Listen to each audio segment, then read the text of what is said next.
What's going on, y'all? Welcome back to another episode of The Jump. Another kind of preview episode, talking a little other news around college football, a little bit in this one. So we officially have the AP poll. So we have the preseason top 25. Not going to go through all the teams. If you're watching on YouTube, I'll put this on the screen.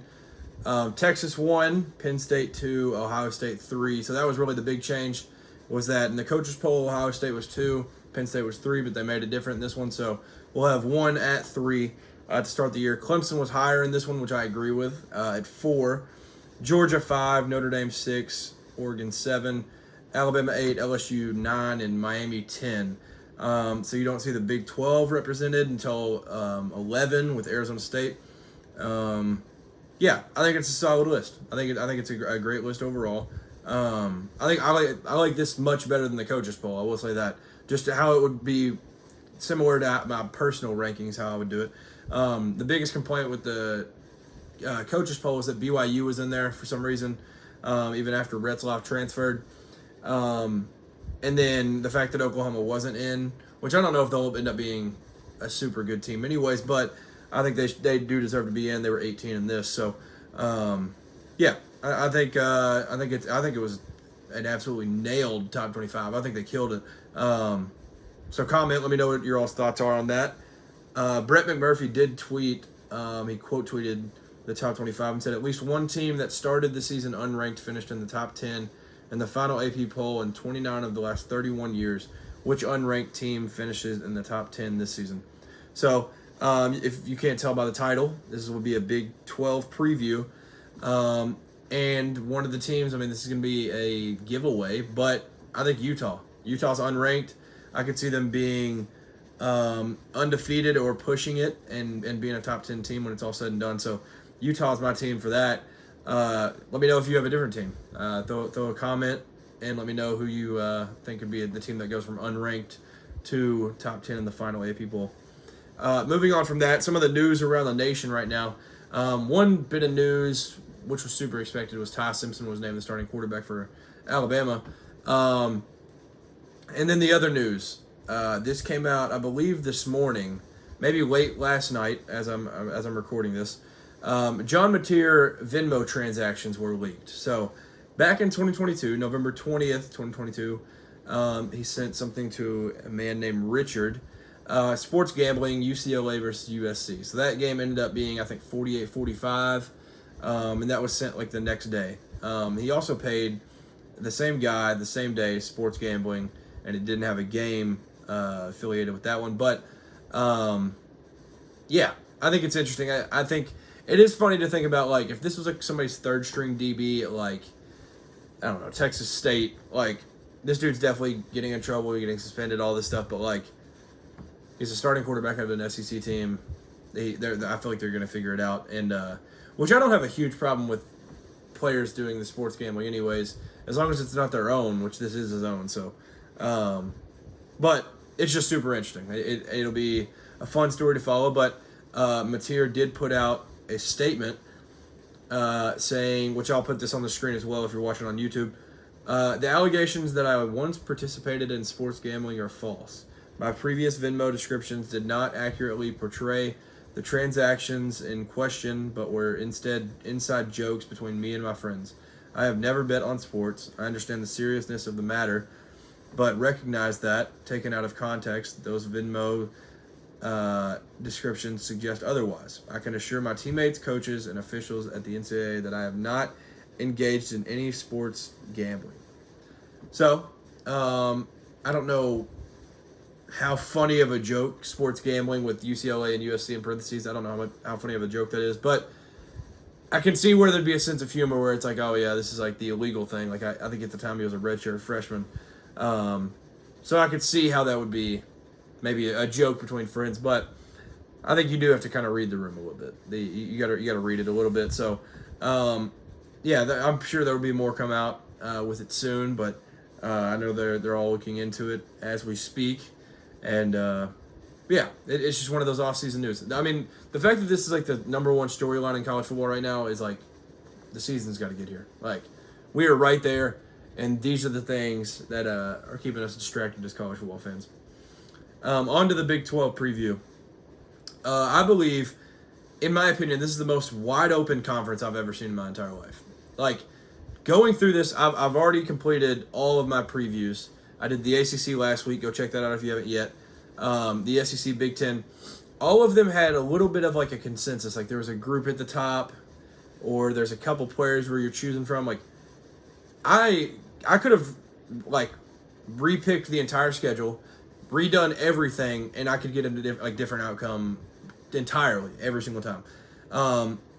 And speaking of that, last year it was similar. So Arizona State was picked 15th last year and won this entire conference. They did have 7 one-score games, so it was a little bit close. But, yeah, this conference is just wild. That's the best way to put it. Anybody's going to beat anybody. It's literally nothing is off the table. It's going to be incredible to follow this year. So predicting this was absolutely chaotic. And there's teams that I wanted to be higher on that ended up having like a 500 record. So, but with that being said, we'll get straight into it. So, the team I'm buying stock in is the Utah Utes. I already alluded to it a little bit. They went 5-7 last year, 11-1 this year. I think Whittingham. I think he's one of the premier coaches in the sport. I think he gets the Utes back on track, and they already have one of the best home field advantages in the country, Rice-Eccles Stadium. So it's a tough place to play. They do play a couple tough road games. I have them going 11-1, but it's going to be some big time wins if they're going to get to that. Team I'm selling stock in is TCU. So this is the one that I was kind of referring to when I said like there's teams that I want to be a whole lot higher on that I have going like 500. So they went 9-4 last year. I have them going 6-6 this year, and it's not even really to their own fault. I think it's just they play some teams that I could see definitely upsetting them. So I sadly have the Horned Frogs going 500. My coach of the year is Kyle Whittingham. Like I said, I think the Utes just get back on track. I think they absolutely kill it this year. I think Kyle Whittingham just wins it. And if they go 11-1, he's gonna win it. So, and to go along with that, the player of the year, Devin Dampier, the New Mexico transfer. This isn't really a guy that's like a player to watch to me because I have that category as well. But this guy was making headlines last year at New Mexico. He comes over to Utah, headed to Salt Lake City with his offensive coordinator from New Mexico, Jason Beck. I think that's going to be an incredible duo. I think they have solid skill position players.